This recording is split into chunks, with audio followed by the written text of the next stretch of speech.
Hi, welcome everyone to the Ipsos Edge.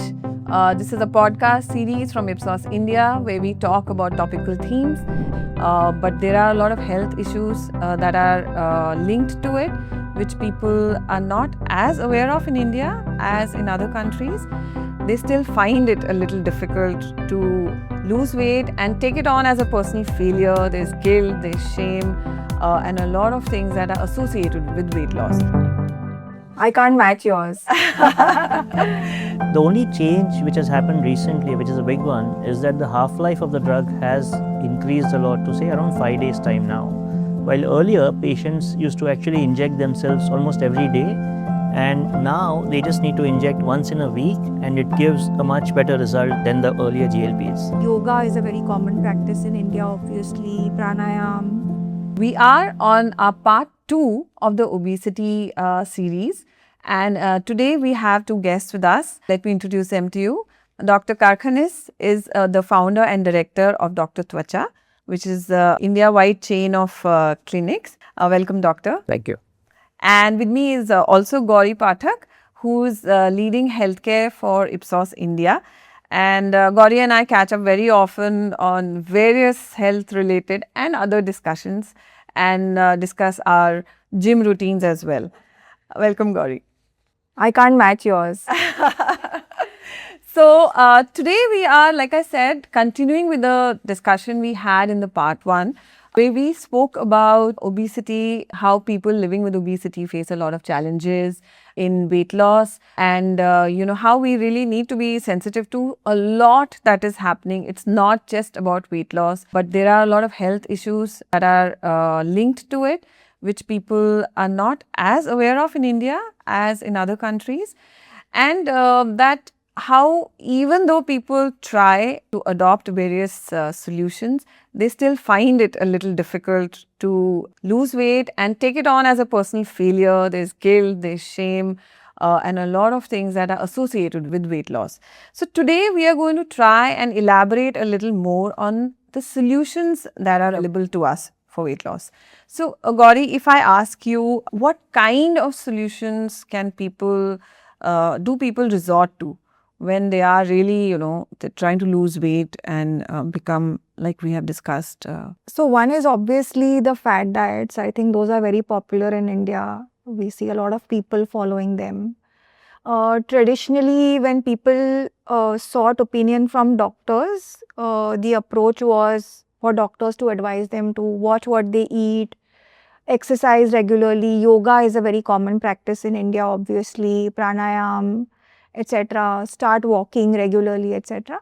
But I think the onus still continued to be a lot with the patient. The doctor would give you this advice, but yaar, ab jo karna hai, wo aapko karna hai. Right. There were the older GLP-1s, SGLT2 inhibitors, which have a promise of either weight neutrality or weight loss. So, in people with obesity, doctors would tend to prefer those class of drugs more. But now with the newer medicalized treatments which are available to treat obesity, which is the GLP-1s, it's a whole new range of options that are available to people to manage their weight. These are highly advanced medicalized treatments to be taken on prescription from a qualified doctor. Which brings us to you, Dr. Karkhanis. Can you elaborate a little more on these medicalized treatments like Gauri said? So, GLP-1s have actually been around for a very long time. That's one of the reasons that we have a lot of data on the safety aspects and the various other aspects which go with it. The only change which has happened recently, which is a big one, is that the half-life of the drug has increased a lot to say around 5 days time now. While earlier patients used to actually inject themselves almost every day, and now they just need to inject once in a week and it gives a much better result than the earlier GLPs. So earlier there were different options available, but they were not really significant in the form of the weight loss which a person might experience. But with today's newer modern medicines, we have seen a lot of shift with that, a lot of change. And essentially, most people can benefit with this therapy. So the GLP-1s basically correct the body internally, and that leads a lot to the metabolic correction which happens inside. And when they have the right lifestyle to go along with it, like in the form of exercise or diets, then the results are very promising. So, doctor, can I ask? So, you've spoken about all these solutions, right? But there must be some challenges. For example, one thing I can think is traditionally, I mean, nobody really likes to get injections or pricks, right? And a lot of these therapies are based on injectables. So, uh, I mean, do you see that as a problem? Are people able to follow these treatments as prescribed? So I think that's definitely one challenge. I think it's more of a mental challenge as compared to anything else. All the GLP-1s normally are injected with something which is like thinner than like an insulin needle, right? Yeah. And that's a needle which people use to inject themselves. I think, but when you say the word injection, especially in India, I think it means, oh, there must be side effects with it, right? And it'll be very painful. And when they actually do it and they do experience it themselves for the first time, they are very surprised as to how relatively pain-free and relatively easier treatment it is. Of course, the protocols need to be followed, and it is a treatment which does require a lot of medical supervision and guidance. So definitely what I would suggest is, no one should actually try and self-medicate or self-do the treatment, because that is when they actually face more challenges. They don't understand the dosing, and it's a very customized journey for a lot of people. So it's not something where one size fits all. It is a very different journey for every individual. So it's very, very important that you go to a qualified doctor and you understand the process, you understand the way it works, and then you take advantage of the treatments which are available today. This brings me to the point around the costs and any other practical issues around this whole treatment. So, can you elaborate on that as well? So, so the cost is of course a very relative thing, right? So basically the price does change with the dose which you take and the, for how long, what you need to achieve throughout the course of treatments. Right. Also today, I think now there are more price, I think the price barrier might come down very soon because we do expect a lot of new medications as well to come in the market very soon with a lower price point. However, having said that, the right medication is very important for the right person, right? Cost, and after all, if you look at the cost from a health perspective, right? So then you have to view the risks and view the benefits on a cost price analysis ratio. But so basically it all depends on how you view it. But I think cost was a barrier initially, but I think they have greatly come down. And I think in fact India has one of the lowest costs of these medicines currently as compared to the rest of the world. Right. So I think India is a great place to start these therapies. And yeah, I think they definitely make value for money even at the current price points. I want to talk about how what is happening right now is going to impact the near future as we can see it. So, Gauri, if I come to you, we've been talking about how weight is impacting us in so many ways and our psychology also in so many ways. So, where do you see this whole trend moving now that weight loss is becoming a thing and there's so many options that are available to us? Where do you see this trend moving and going forward? I personally feel that weight loss solutions as a segment is going to grow exponentially.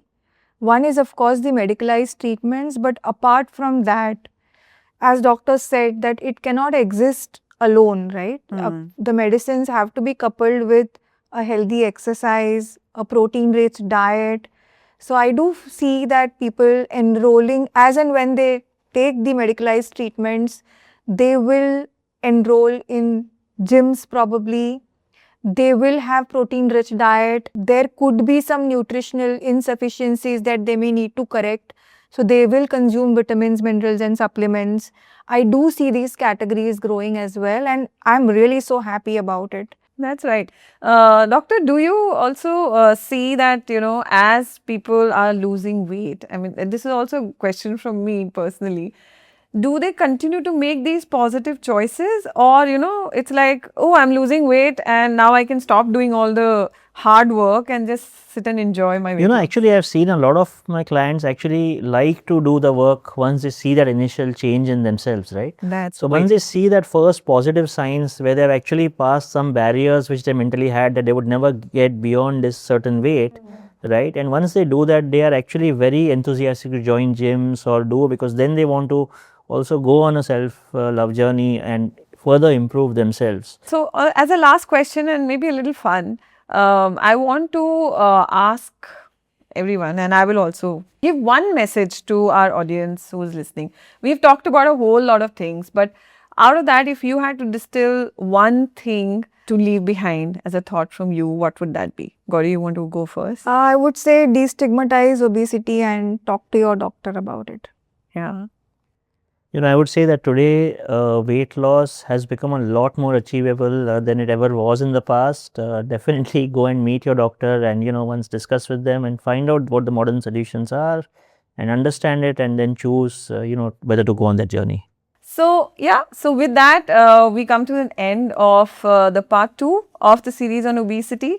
It was a brilliant discussion on obesity in this 2-part series. We started out with how obesity in India has become a public health issue, and it's not just a concern for a few people, but it is, the numbers that we have are comparable to the obesity problem that US highlights, which we all know is quite alarming, and that statistic itself was quite shocking to me. I would not have thought that our numbers are that big. And our experts also highlighted the role of, visceral fat for people living with obesity, what they go through a lot psychologically also, but also the health risks which they are not yet linking with obesity. We spoke about different solutions, how medicalized solutions under the expert guidance of a doctor is a way of the future, which addresses not just weight, but this whole obesity paradox that we spoke about. So that's it from us. Thank you so much, both of you, for being here on the Ipsos Edge, and that's a wrap. Thank you. you. Thank you.